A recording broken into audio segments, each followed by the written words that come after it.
Hello, hello. How is everyone? This is Analytics. Topic of the day, loops. They're a fundamental concept in computer science. Basically, they allow you to execute a piece of code multiple times, so you can imagine how handy that can be.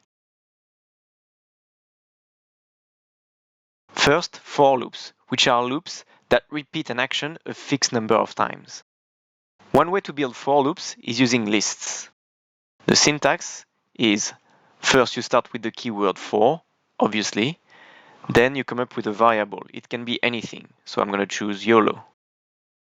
Followed by in and your list. For instance, 0, 1, 2, 3, 4. Then you need a column, just like if statements.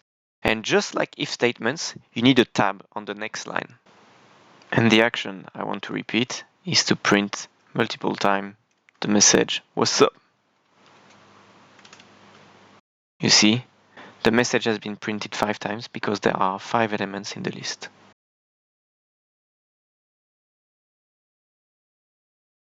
You can use the range function instead of the list I've just created to generate the same list of integers.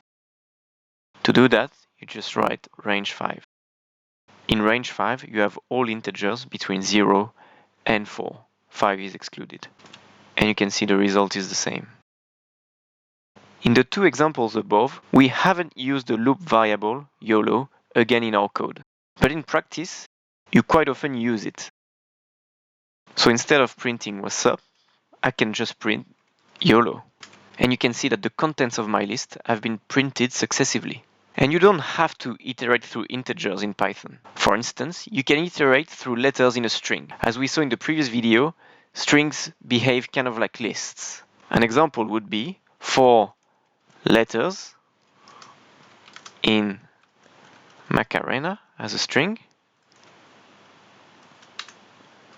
print letters. And you can see that all the letters in Macarena have been printed successively. These were kind of illustrative examples. A slightly more advanced one would be to use a for loop to calculate a total. This is also going to be the perfect opportunity for me to show you what variable reassignment is. Let's create a variable called total and initialize it with the value 0. I will then build my for loop.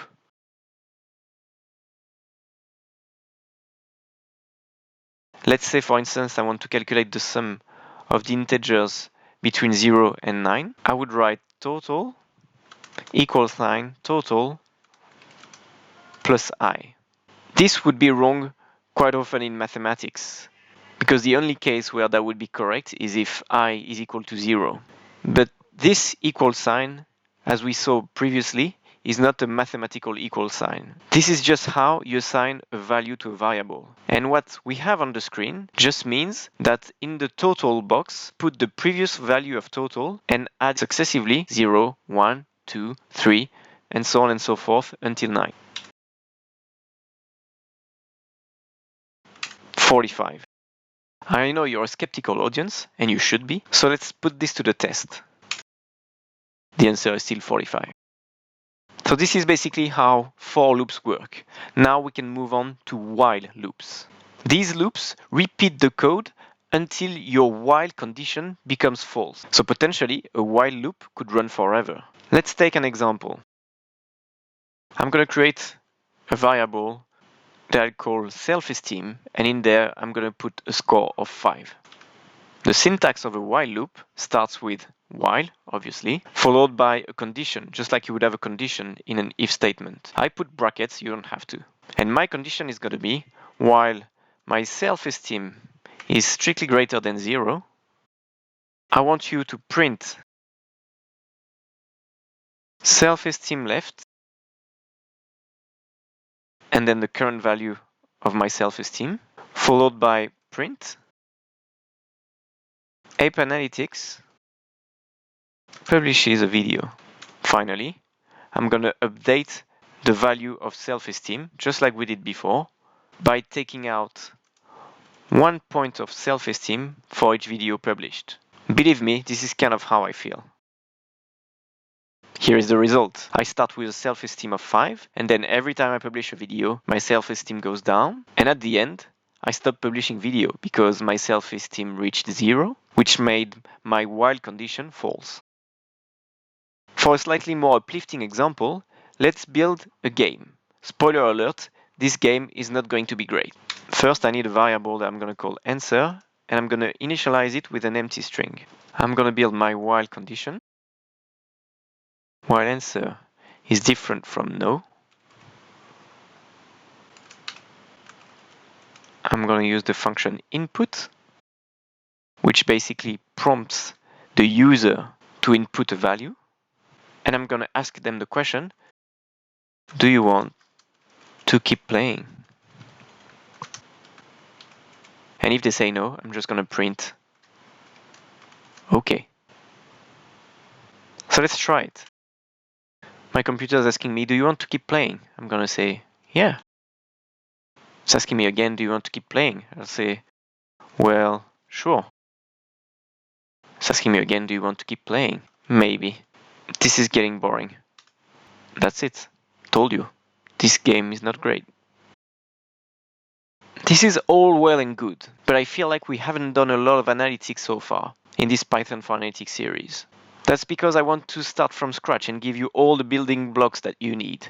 And rest assured, as we progress in this series, we'll do more and more data stuff. But in the meantime, let me make it up to you by showing you how I have applied loops in real life. So I'm going to share with you an analytics scenario using a nice practice dataset that a lot of people use as example, the Iris dataset about flowers. Please ignore this first cell at this stage. Soon it will make sense to you, but I want you to focus on loops today.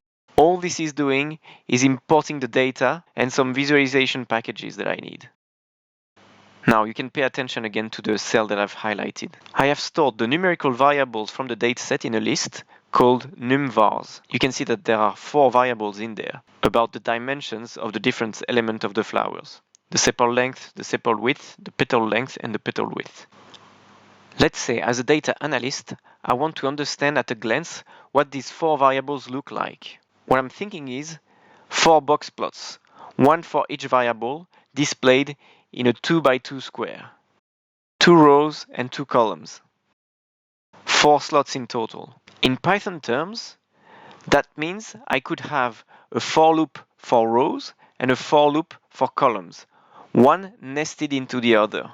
I bet you were not expecting a double for loop, am I right? Anyway, the I variable here is just a counter. You can see I'm reassigning to the next I the previous I plus 1. So I is going to increment by 1 on every step, from 0 to 3. Before we display our box plots, let's just print out the values of I and the corresponding variables so that you can understand what's happening behind the scenes.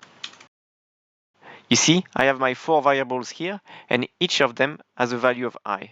So let me remove the pound signs and run the actual code. We don't need the print.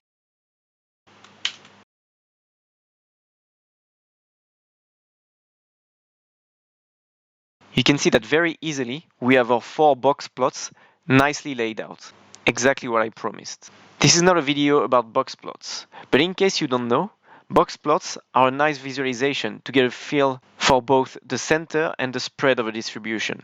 For example here, I can see that the median of sepal width is 3 and that the values seem to be tighter around that median than for petal length, for instance, looking at the distance between the first quartile and the third quartile.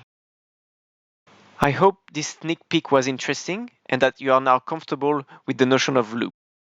As always, thanks for watching. Like, share, subscribe, hit the notification bell, and comment to let me know what you think and would like to see next.